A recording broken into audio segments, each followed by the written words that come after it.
মোৰ মেডামৰ ছোৱালীজনীয়ে মোক বাৰে বাৰে সাৱটি ধৰিছিল, বাৰে বাৰে মোৰ ওচৰলৈ আহিছিল। কেতিয়াবা মোক চুমা খাইছিল আৰু কেতিয়াবা আহি মোৰ বিচনাত শুইছিল। ময়ো এজন পুৰুষ আছিলোঁ। কিমান দিনলৈ মই নিজকে নিয়ন্ত্ৰণ কৰিব পাৰোঁ? এদিন মেডাম ব্যৱসায়ৰ বাবে ভাৰতৰ বাহিৰলৈ যাব লগা হ'ল আৰু এতিয়া মোৰ সুযোগ হ'ল। সেই সকলোবোৰ মেডামৰ ছোৱালীজনীৰ লগত কৰিলোঁ। তাই মোক যি কৰাব বিচাৰিছিল। নমস্কাৰ বন্ধু বান্ধৱীসকল, এইটো এটা অতি আকৰ্ষণীয় কাহিনী। এই কাহিনীটো 4 বছৰৰ আগৰ, য'ত মই নিজৰ মেডামৰ ছোৱালীজনীৰ সৈতে। মোৰ নাম ৰাহুল আৰু মোৰ বয়স 25 বছৰ। মোৰ জন্মৰ কেইমাহমানৰ পিছতেই মোৰ দেউতাৰ মৃত্যু হৈছিল।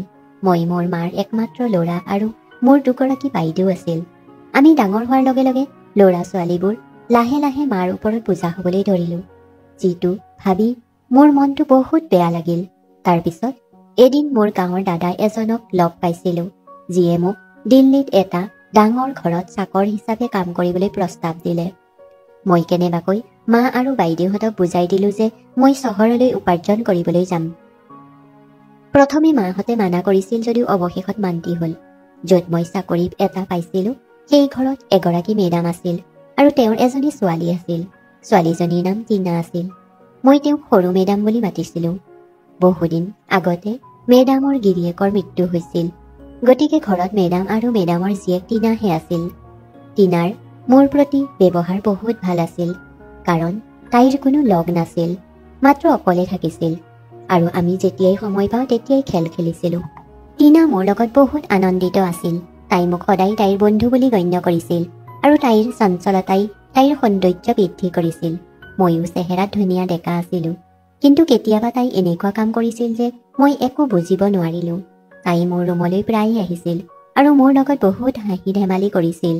ময়ো তাইৰ লগত ধেমালি কৰি ভাল পাইছিলোঁ। তাই বহুত দুষ্টামী আছিল। তাইৰ শৰীৰটো বহুত ভৰি পৰিছিল। এতিয়া মই সিহঁতৰ ঘৰত কাম কৰা 6 বছৰ হ'ল আৰু মোৰ বয়স 20 বছৰ হ'ল। টিনাও ধুনীয়া গাভৰু ছোৱালী হৈ পৰিছিল। আমি প্ৰায় একে বয়সৰ আছিলোঁ। সময়মতে মই গাঁৱৰ মালৈ টকা পঠিয়াই দিছিলোঁ। সকলো ঠিকেই চলি আছিল, কিন্তু এতিয়া মোৰ যৌৱনৰ ঢৌৱে মোৰ ভৱিষ্যতৰ জীৱনটো সলনি কৰি পেলালে। মই কেতিয়াও কোনো ছোৱালীক স্পৰ্শৰ উপলব্ধি কৰা নাছিলোঁ, কিন্তু সেই সকলোবোৰ কামৰ সকলো জ্ঞান মোৰ মন মগজুত থিতাপি লৈছিল। এদিন ৰাতি সৰু মেডাম মোৰ ৰুমলৈ আহিছিল আৰু কথা পাতি থাকোঁতে তাই মোক সাৱটি ধৰিলে আৰু হঠাতে তাই মোৰ ওঠত চুমা খালে। মই একো বুজিব পৰা নাছিলোঁ, কিন্তু মই নিশ্চিতভাৱে এইখিনি জানিছিলোঁ যে তাইৰ মনত কিবা এটা চলি আছিল। তাইৰ কাৰ্যৰ বাবে মোৰো নিয়ন্ত্ৰণহীন যেন লাগিছিল। তাইৰ যৌৱনে মোক হাৰাশাস্তি কৰিবলৈ ধৰিলে। বৰ কষ্টৰে নিজকে নিয়ন্ত্ৰণ কৰিলোঁ। তাৰপিছত তাই মোৰ কোঠাৰ পৰা ওলাই যাবলৈ ধৰিলে আৰু তাই ক'বলৈ ধৰিলে, তুমিও কেতিয়াবা মোৰ ৰুমলৈ আহিব পাৰা, কাৰণ মই সদায় তোমাৰ ওচৰলৈ আহোঁ, কিন্তু তুমি কেতিয়াও নাহা। মোক ভাল নোপোৱা নেকি? মই ক'লোঁ, টিনা মেডাম, তেনেকুৱা একো কথা নহয়। আচলতে তোমাৰ কোঠালৈ অহাটো হয়তো ডাঙৰ মেডামে ভাল নাপাব পাৰে। তাই খৰধৰকৈ ক'লে, প্ৰথমতে মোৰ ফালে চোৱা। মোক মেডাম বুলি কোৱা বন্ধ কৰা, টিনা বুলি ক'বা। মাৰ কথা কৈছা? তেওঁ তোমাক একো নকয়, তেওঁ তোমাক বহুত ভাল পায়। মই ক'লোঁ, ঠিক আছে, মই এতিয়াৰ পৰা মনত ৰাখিম। প্ৰকৃততে টিনাৰ লগত কথা পাতিলে মেডামে কেতিয়াও মানা কৰা নাছিল। হয়তো তাই অকলে ঘৰত থকাৰ বাবে, বা তাইৰ কোনো ভায়েক বা ভৈনীয়েক নাছিল আৰু পিতৃও নাছিল, সেইবাবেই হয়তো।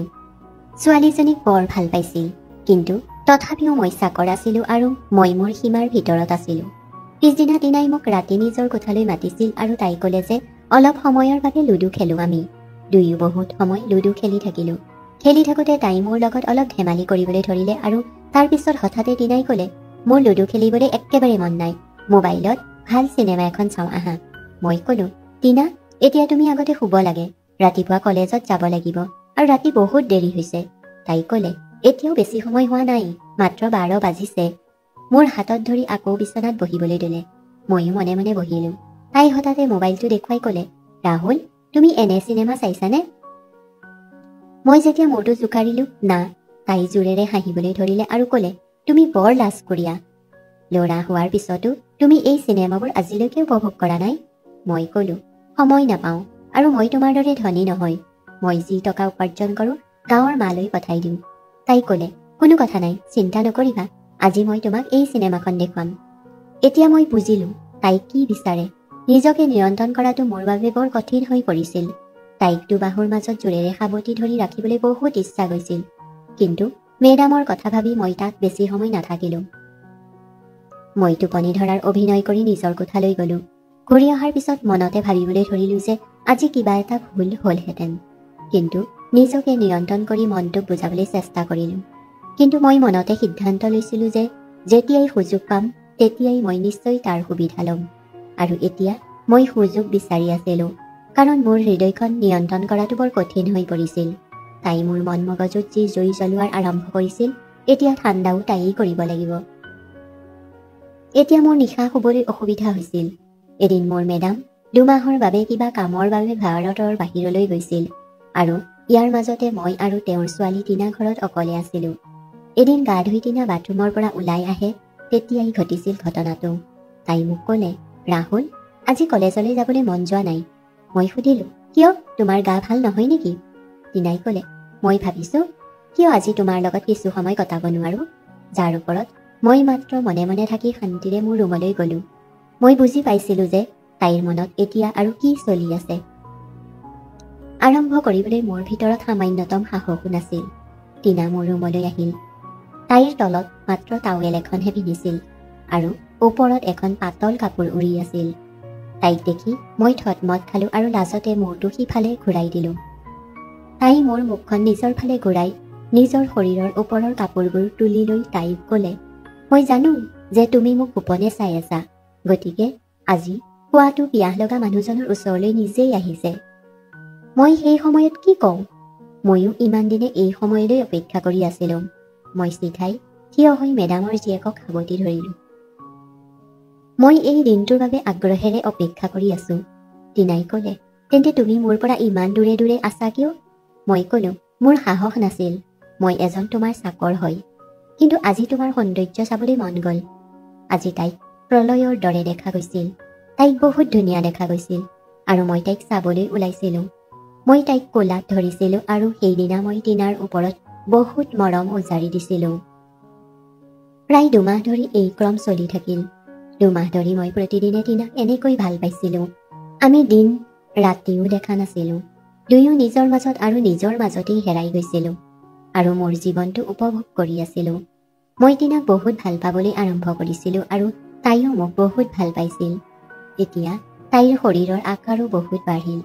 টিনা গৰ্ভৱতী হৈ পৰিছিল, যাৰ বাবে মোৰ মেডামে আহি পোৱাৰ লগে লগে আমাৰ বিষয়ে গম পাইছিল, আৰু বাধ্যত পৰি নিজৰ সন্মান বচাবলৈ তেওঁ মোৰ লগত নিজৰ ছোৱালী টিনাক বিয়া কৰাই দিলে।